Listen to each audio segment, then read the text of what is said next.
Is it worth doing an MBA, या फिर MBA कहां से करें, किस इंस्टीट्यूट से करें, कौन से स्पेशलाइजेशन से करें? ये सारे सवाल अगर आपके दिमाग में आते हैं तो हम 5x बाय शिक्षा के इस लेटेस्ट एपिसोड में एक बार फिर से बात करेंगे एमबीए के बारे में और कोशिश करेंगे आपके सवालों के जवाब देने की, ताकि आपके दिमाग में क्लैरिटी आ सके विद रिगार्ड टू एमबीए। और अगर आप ऑनलाइन एमबीए और डिस्टेंस एमबीए के बीच में कंफ्यूज हैं कि आप कौन से एमबीए करें, तो वो आंसर भी मैं आपको आज की इस वीडियो में बताऊंगा। लेकिन आगे बढ़ने से पहले प्लीज बेल आइकन दबा के चैनल को सब्सक्राइब करना बिल्कुल ना भूलें। तो सबसे पहला सवाल लेते हैं। First question is, what are the benefits of pursuing an MBA after completing a BBA? Is there any scope for this course in the corporate sector? So BBA is kind of regarded as a supplement to MBA. MBA BBA का एक extension है जो आपको mastery देता है over business administration course and curriculum. BBA में आप business administration का बेसिक सीखते हैं, वहीं MBA में आप बिजनेस एडमिनिस्ट्रेशन मास्टर लेवल पर सीखते हैं। सो आपकी एक्सपर्टीज हो जाती है, आपकी स्पेशलाइजेशन हो जाती है इन बिजनेस एडमिनिस्ट्रेशन। इस क्वेश्चन के दूसरे पार्ट में आपने पूछा है कि इस कोर्स का यानी कि MBA का स्कोप कॉर्पोरेट सेक्टर में क्या है। तो कॉर्पोरेट सेक्टर में MBA का स्कोप बहुत अच्छा है, but you need to ensure कि आप MBA अच्छे कॉलेज से करें, उस कॉलेज का कोर्स करिकुलम जरूर देखें कि MBA में किस तरह की पढ़ाई होती है। एक बार एल्यूमनाई से बात करने की जरूर कोशिश कीजिएगा and take feedback from people, how is that college before pursuing an MBA from there. Next question लेते हैं। नेक्स्ट क्वेश्चन में हमसे पूछा है किसी ने, is an MBA at IITs rigorous? तो ये कोई पूछने वाला सवाल नहीं है। नाम अगर आईआईटी है दैट मींस कि वहां पर पढ़ाई बहुत अच्छी होती होगी। तो बीटेक में भी अच्छी पढ़ाई होती है, एमटेक में भी अच्छी पढ़ाई होती है, पीएचडी लेवल पे भी, बीएससी एमएससी अगर प्रोग्राम चला रखा है, बीएस प्रोग्राम अगर चला रखा है तो वहां भी अच्छी पढ़ाई होगी। एंड सिमिलरली एमबीए में भी आपको रिगरस पढ़ाई करनी पड़ेगी। And for this reason only most IITs का जो मैनेजमेंट डिपार्टमेंट होता है वो एनआरएफ रैंकिंग में अच्छे पायदान पर आता है। अगला क्वेश्चन अब लेते हैं। किसी ने पूछा है, is it possible to get in top 30 MBA college if I have 10th 9%, 12th 71% and degree 65%? If I score excellent in CAT, I have 1 year experience and passed out in 2020। बिल्कुल possible है। अगर आप cat में अच्छा perform करते हैं, अच्छी percentile लेकर आते हैं, उसके बाद आईएम्स वगैरह में आपका इंटरव्यू वगैरह का राउंड होगा, वो आपकी एलिजिबिलिटी देखेंगे, आपका प्रोफाइल देखेंगे कि किस तरह का कैंडिडेचर है आपका, उसके बेसिस पर आईएम और टॉप 30 कॉलेजेस में से अन्य कॉलेज भी आपको एडमिशन इन्विटेशन जरूर दे सकते हैं। Now someone has asked, should arts students go for an MBA? Why not? MBA में आप बिजनेस एडमिनिस्ट्रेशन करते हैं, तो फॉर एग्जांपल आपने बैचलर ऑफ आर्ट्स कर रखा है सोशियोलॉजी में या फिर इकोनॉमिक्स में, तो अगर आप मास्टर्स इन बिजनेस एडमिनिस्ट्रेशन कर लेते हैं तो अपनी फील्ड में, अपनी एक्सपर्टीज में, in field of economics, in field of sociology, आप मैनेजमेंट लेवल पर आसानी से जा सकते हैं if you are having an MBA. और एलिजिबिलिटी में ऐसी कोई परेशानी नहीं है। You just need to have a graduation with good marks and in order to take admission into good colleges you should be passing the required entrance examinations. Now वो सवाल जिसका आप इंतजार कर रहे थे कि what is the difference between online MBA and distance learning MBA.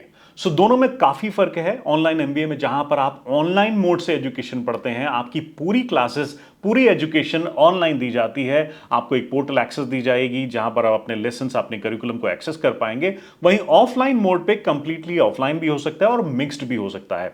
You are delivered study material जो कि आपको बुकलेट्स की फॉर्म में, प्रिंटेड मटेरियल के फॉर्म में या फिर सीडी डीवीडीज की फॉर्म में भी अवेलेबल कराया जाता है। उसमें कुछ आपको ऑनलाइन स्टडी मटेरियल भी अवेलेबल कराया जाएगा। बट अगर आप अपनी खुद की मेहनत की बात करते हैं, तो अगर आप ऑनलाइन से एमबीए कर रहे हैं या फिर डिस्टेंस लर्निंग से एमबीए कर रहे हैं, ये मान के चलिए if you want to have good results then you need to study properly in both the forms. दोनों में ही आपको मेहनत करनी पड़ेगी। Main difference between the two is just the delivery format. एक ऑनलाइन है और एक ऑफलाइन या फिर ऑफलाइन ऑनलाइन का मिक्स है। नेक्स्ट क्वेश्चन देखते हैं। Someone has asked us, what is the best MBA institute in West Bengal? बहुत ज्यादा सोचने की जरूरत नहीं है। IIM Calcutta is the answer, which is one of the top management institutes not just in West Bengal but in India as well. एक बड़ा ही अच्छा सवाल एक स्टूडेंट ने पूछा है। Someone has asked, why do people still get unemployed after their MBA?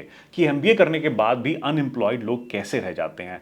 My answer to that is simple. अगर आप अच्छे इंस्टीट्यूट से MBA नहीं करते हैं, आपके MBA का करिकुलम नहीं अच्छा है, वहां पर फैकल्टी अच्छी नहीं है, तो आपके साथ ऐसा हो सकता है। या फिर लाइफ कभी 360 टर्न भी ले लेती है। यू नेवर नो कि आपके साथ क्या हो जाए। आपकी सिचुएशंस ऐसी हो कि despite studying from good MBA college you remain unemployed. इसलिए बेहद जरूरी है कि MBA कॉलेज फाइनलाइज करते समय आप ध्यान से देखें वहां पे प्लेसमेंट रिकॉर्ड कैसा है, किस तरह की फैकल्टी है, वहां का कोर्स करिकुलम इंडस्ट्री रेलेवेंट है या नहीं।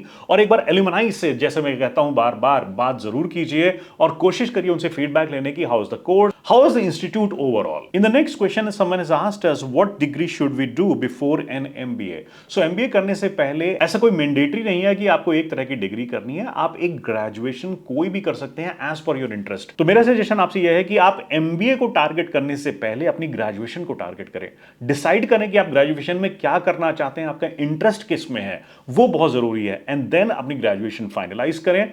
After that decide on the MBA institute और the programme in management that you want to pursue. In the next question, someone has asked, do you have to take GMAT to get into MBA program? Not necessarily. You can also give CAT examination. Through CAT examination, you can find admission. There are other admission tests in India which you can get in order to take admission into those respective institutes. But GMAT offers you something different, unlike CAT, where CAT is required only for admission in the Indian institutes. GMAT score can be used to get admission overseas as well. और साथ ही आपको यह भी ध्यान रखना पड़ेगा कि CAT examination पूरे साल में एक बार होता है, लेकिन GMAT एग्जाम कई बार ऑर्गेनाइज किया जाता है। नाउ आई एम श्योर कि इन सारे आंसर्स के बाद में आपके दिमाग में ज्यादा क्लैरिटी हो गई होगी, आप और ज्यादा नॉलेजेबल हो गए होंगे in terms of MBA requirements और MBA एडमिशंस। नेक्स्ट टॉपिक में हम किस तरह के क्वेश्चंस पे बात करें। अगर आपके दिमाग में आपके एडमिशन से रिलेटेड कोई सवाल आ रहा है तो आप नीचे कमेंट सेक्शन में मुझसे पूछ सकते हैं। प्लीज इस वीडियो को अगर पसंद आया हो तो लाइक और शेयर जरूर कीजिएगा और चैनल को सब्सक्राइब करना बिल्कुल मत भूलिएगा।